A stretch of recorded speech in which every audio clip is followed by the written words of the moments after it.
वास्तवमा कठिन समय छ। मलाई लाग्छ यस्तो समय कसैले पनि कल्पना पनि गरेको थिएन कि हामी यस्तो समयमा आउँछौँ। यसको म्याग्निट्युड के हुनसक्छ भनेर कसैले पनि कल्पना गरेको थिएन। लास्ट इयर हामीले झन्डै 4 महिनाको बन्दाबन्दी या लकडाउनहरू हामीले र त्यसपछि अर्थतन्त्र नकारात्मकतिर पनि गएको थियो। तर केही कारणहरू छन् त्यसले हामी चाँडै तङ्ग्रिया पनि थियौँ। र त्यस्तै बेलामा जब हामी अलिकति सकारात्मक सोच राखेर ल अब ठिक भयो भनेर सबैजना अब आफ्नो आफ्नो काममा कसरी अब बढी लगानी गरेर कसरी व्यापार व्यवसायलाई बढाउने भन्ने सोच राखेका थिए। त्यति नै बेला दोस्रो वेभले आएर यो कसैले पनि कल्पना नगरेको यो चाहिँ आएको छ। कसैले पनि कल्पना नगरेको यो स्थिति आएको छ र हामीले यो लकडाउनभन्दा पहिला नि माननीय अर्थमन्त्रीज्यूलाई उद्योग वाणिज्य महासङ्घमा बोलाएर यसपालिको बजेटमा निजी क्षेत्रको अपेक्षा के छन् भनेर हामीले एउटा प्रस्तुतिकरण पनि गरेका थियौँ। तर स्थिति त्यसबाट पनि फरक भइसकेको छ। त्यसबेला हामीलाई के लागेको थियो भने अब कोभिडको बिस्तारै यो समस्या सल्भ हुन्छ र अब हामी एउटा नयाँ बिहानीतिर हेर्न सक्छौँ भनेर त्यो सोच राखेका थियौँ। र अब स्थिति फरक भएकोले हाम्रो जुन सरकारलाई सुझाव रहनेछ त्यो मुख्य कोरोना वरिपरि नै रहेको छ। पहिलो त महामारी नियन्त्रण र यो स्वास्थ्य सेवा विस्तार भन्नाले सबैभन्दा पहिला त हाम्रो सुझाव यही नै रहेको छ। सबै नेपालीलाई खोप जति चाँडै हुन सक्छ उपलब्ध हुनुपर्छ र खोप सहितको जुन अस्पतालको जुन अहिले हाम्रो अक्सिजनको कमी लगायत अन्य पनि समस्याहरू औषधिको कमीहरू जुन लगायत समस्याहरू भइरहेको छ आइसियुहरूको यसको लागि सुदृढीकरण होस् भन्ने नै हाम्रो फर्स्ट हाम्रो सजेसन यही नै रहेको छ निजी क्षेत्रको। यसलाई कसरी अझ बढी स्ट्रङ गर्न सकिन्छ। दोस्रो यो कोरोनाको यो स्थिति आइसकेपछि अर्थतन्त्र पक्कै पनि अब झन्डै मलाई लाग्छ अहिले 90% भन्दा कम आर्थिक गतिविधिहरू चलेका छन् र त्यो आधारमा अब अर्थतन्त्रलाई फेरि चलायमान बनाउनको लागि हामीले के गर्नुपर्छ भन्ने कुरा हाम्रो सुझाव रहेको छ। अब यसमा हाम्रो मुख्य 4वटा सुझाव रहेको छ। एउटा अति प्रभावित क्षेत्रहरू जस्तै जुन हाम्रो पर्यटनसँग जोडिएको क्षेत्रहरू छन् र अरू त्यसपछि मनोरञ्जनसँग जोडिएको क्षेत्रहरू सञ्चारसँग जोडिएको क्षेत्रहरू यो चाहिँ अति नै प्रभावित क्षेत्र रहेको छ। जुन पछिल्लो जुन हाम्रो कोभिडको समस्या अलिकति कम हुँदाखेरि पनि तङ्ग्रिन नसकेको क्षेत्रहरू छन् उनीहरूलाई चाहिँ विशेष राहत हामीले गरेनौँ भने यो क्षेत्र सधैँभरिको लागि एउटा ठुलो समस्यामा पर्छ जस्तो हामीलाई लाग्छ। त्यस्तै गरेर उद्योगको लागि हामीले 3-4वटा कुरा जुन हामीले भनेका छौँ। एउटा बिजनेस कन्टिन्युएसन लोन हैन, धेरै बिजनेसहरूको क्यास फ्लो एकदमै बिग्रेको छ। त्यसले गर्दाखेरि कन्टिन्युएसन बिजनेसलाई राख्नलाई गाह्रो भइरहेको छ। त्यो आधारमा बिजनेस कन्टिन्युएसन लोनको हामीले कुरा गरेका छौँ। हामीले पुनर्कर्जाको कुरा गरेका छौँ। पुनर्कर्जाको हामीले के भनेका छौँ भने धेरै यस्ता व्यापार व्यवसायहरू छन् त्यसमा चाहिँ अहिले तिर्न नसक्ने अवस्था रहेको छ र त्यसैले गर्दाखेरि कर्जालाई हामीले रिफाइनेन्सिङ राष्ट्र ब्याङ्कको रिफाइनेन्सिङ मार्फत उनीहरूलाई राहत हुनुपर्छ भन्ने कुरा गरेका छौँ। तेस्रो हामीले पुनर्तालिकाको कुरा गरेका छौँ भन्नाले डिफर्मेन्ट्स अफ द लोन हैन, यसको पनि कुरा गरेका छौँ। हामीले केही ब्याज दरहरूको पनि कुरा गरेका छौँ। यो त मौद्रिक नीतिसँग पनि जोडिएको यो कुराहरू छन्। यो त हाम्रो रहेको नै छ। त्यसपछि हामीले एउटा जुन अहिले एकदमै आवश्यक देखिएको हाम्रो कृषि इकोसिस्टमलाई पुनर्संरचना कसरी गर्ने, किनभने हाम्रो कृषिको हाम्रो उत्पादन हाम्रो तुलनात्मक रूपमा हेर्ने भने हामी धेरै नै कमजोर छौँ। कृषक समृद्ध भएन भने देश समृद्ध हुन सक्दैन। यो हाम्रो भिजन पेपरमा पनि यसलाई हामीले प्राथमिकताको रूपमा राखेका छौँ र कृषिलाई कसरी सुदृढ बनाउन सकिन्छ भन्ने कुराहरू हामीले सुझाव दिएका छौँ। त्यसपछि हामीले सार्वजनिक सेवा खास गरेर जसले गर्दाखेरि सुशासन अझ बढ्छ भन्ने कुराहरू हामीले राखेका छौँ। हामीले सधैँ भनेको कुराहरू पूर्वाधार विकासको कुरा छ। हामी एकदमै हाई कस्ट इकोनोमी भएका छौँ। तुलनात्मक रूपमा हाम्रो हरेक कस्टहरू हेर्ने हो भने हामी धेरै हाई रहेका छौँ। त्यसैले गर्दाखेरि हामी ट्रेडिङ इकोनोमीतिर बढी गइरहेका छौँ र कस्ट घटाउनको लागि पूर्वाधार विकास गर्न एकदमै जरुरी छ। हाम्रा भन्सारमा भएका संरचनाहरू, त्यस्तै गरेर हाम्रो हाइवेहरूको समस्याहरू, यसलाई समाधान गर्नको लागि एकदमै जरुरी छ। यो गरेनौँ भने हाम्रो इनपुट कस्ट चाहिँ एकदमै बढिरहन्छ। त्यसैले गर्दा पूर्वाधारमा हामीले लगानी गर्न जरुरी छ। त्यस्तै गरेर अब खास गरेर यो कोभिडको समस्या यति भयावह भइसकेको छ। यस्तो क्षेत्रमा, यस्तो समयमा निजी क्षेत्रलाई प्रोत्साहन गर्नको लागि विशेष कार्यक्रम हुनुपर्छ भन्ने कुरा हामीले राखेका छौँ। किनभने जब स्थिति अलिकति फ्लुइड हुन्छ र अनिश्चितता बढ्छ, त्यसबेला चाहिँ कसैले पनि दीर्घकालीन लगानी गर्नको लागि निजी क्षेत्र अगाडि बढ्दैन र त्यसैले गर्दाखेरि निजी क्षेत्रलाई अब दीर्घकालीन लगानी, खास गरेर प्रोडक्टिभ सेक्टरमा लगानी गर्नको लागि कसरी प्रोत्साहन गर्न सकिन्छ, यसको लागि नीतिहरू आउन जरुरी छ। यो हाम्रो सजेसन बजेटमा यो नै रहेको छ। त्यसमा चाहिँ हामीले सबैभन्दा पहिला उद्योगलाई कसरी प्रतिस्पर्धी बनाउन सकिन्छ भन्ने कुराहरू राखेका छौँ।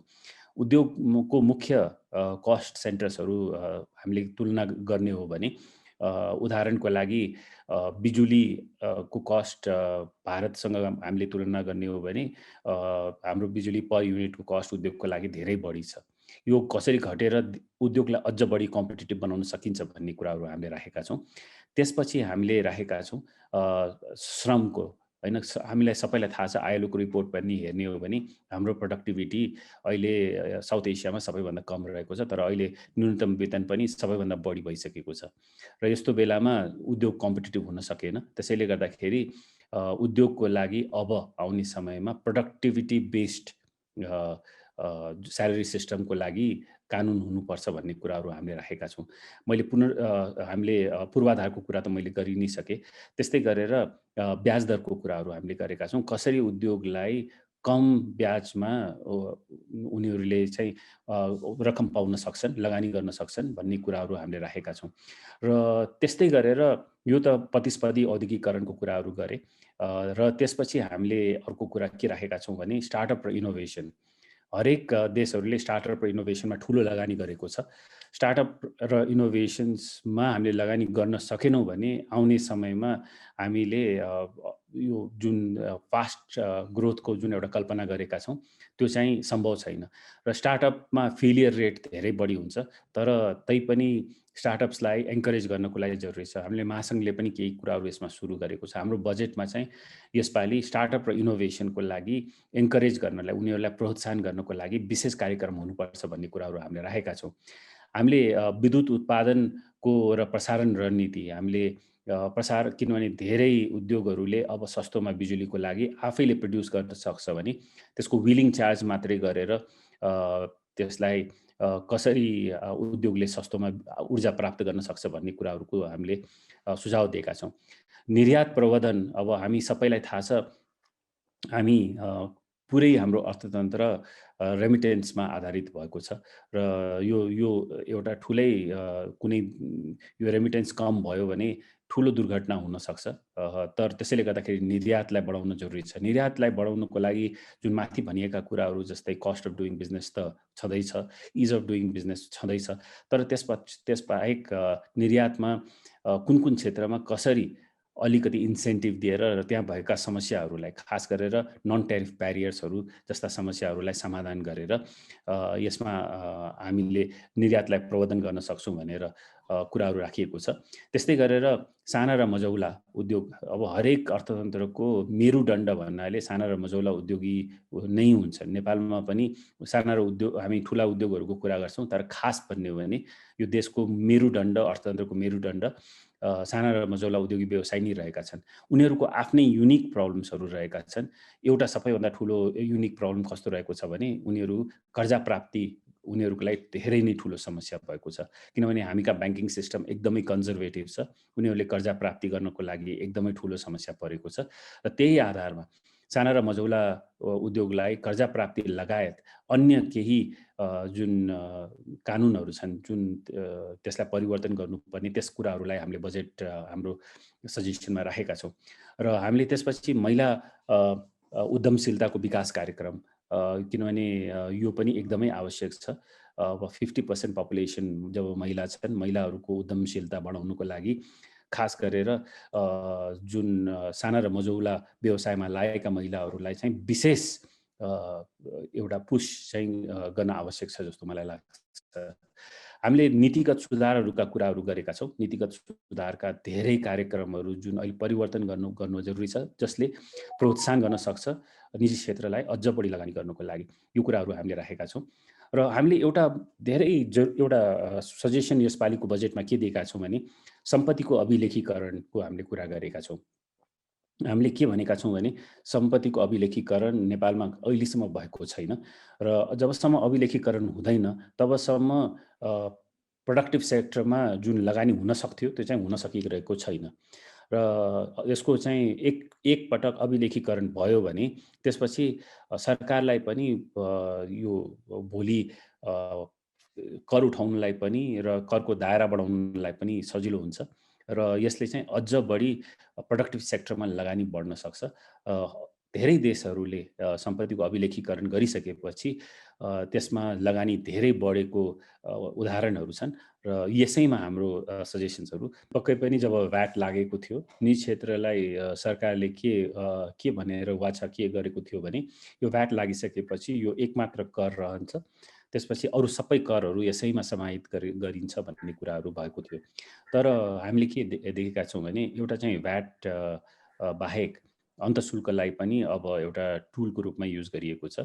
अन्तःशुल्क जुन स्वास्थ्यलाई हानिकारक यसमा मात्रै लाग्नुपर्ने थियो, अब यो अन्तःशुल्क धेरै वाइडर प्रडक्ट्सहरूमा लागिसकेको छ र भ्याटको दर पनि जब 10% सुरु भएको थियो र त्यसबेला होइन अब अहिले सरकारलाई धेरै रासो चाहिएको छ भन्ने आधारमा 13% गरिएको थियो र त्यसले किनभने हुन त यो व्यवसायले तिर्ने होइन, यो जनताले नै तिर्ने हो।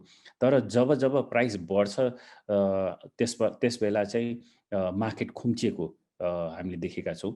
रिलेटिभली लो ट्याक्स रिजिममा चाहिँ मार्केट राम्रो प्रगति गर्न सक्छ र त्यो आधारमा हामीले अहिलेको समयमा खास गरेर कोभिड-19 को बेलामा बजारलाई चलायमान बनाउनको लागि अलिकति अफोर्डेबल हामीले गर्न सक्यौँ भने सर्वसाधारणको लागि त्यसले चाहिँ मार्केटलाई फेरि बाउन्स ब्याक गर्नको लागि एकदमै मद्दत गर्छ। यसले सरकारको राजस्व झन् बढ्छ भन्ने कुराहरू हामीले राखेका छौँ।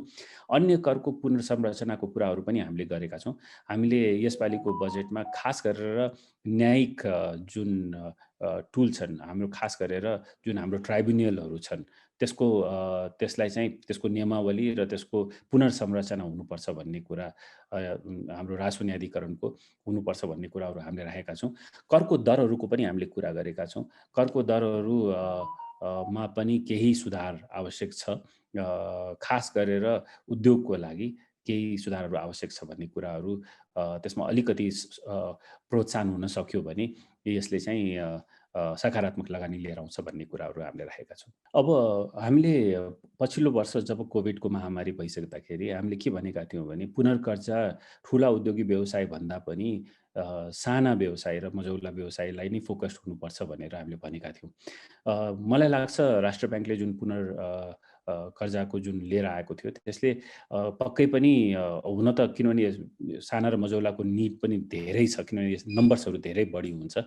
तर केही राहत हामी सन्तोष चाहिँ गर्न सक्छौँ होइन। तर हामीले एउटा कुरा के भनेका थियौँ भने प्राइभेट सेक्टरको इन्भल्भमेन्ट पनि हुनुपर्छ, खास गरेर महासङ्घको इन्भल्भमेन्ट यसमा भयो भने हामीले पनि सरकारसँग सहकार्य गरेर आइडेन्टिफाई गर्न सक्छौँ यस्ता साना र मझौला उद्योगी व्यवसायहरूलाई कुन क्षेत्रमा गर्दाखेरि राम्रो हुन्छ भन्ने कुराहरू हामीले राखेका थियौँ।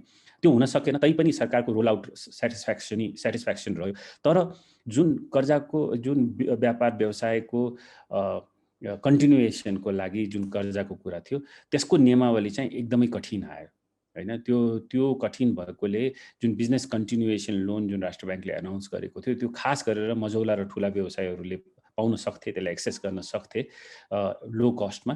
त्यो चाहिँ हुन सकेन किनभने नियमावली एकदमै रिजिड र वाटर टाइट आयो होइन। त्यसैले गर्दाखेरि जुन सरकारले योजना पनि बनाएको थियो त्यसको मलाई लाग्छ केही 2-4% मात्रै त्यो रकम खर्च भएको छ, नत्र त्यो अगाडि बढेको छैन।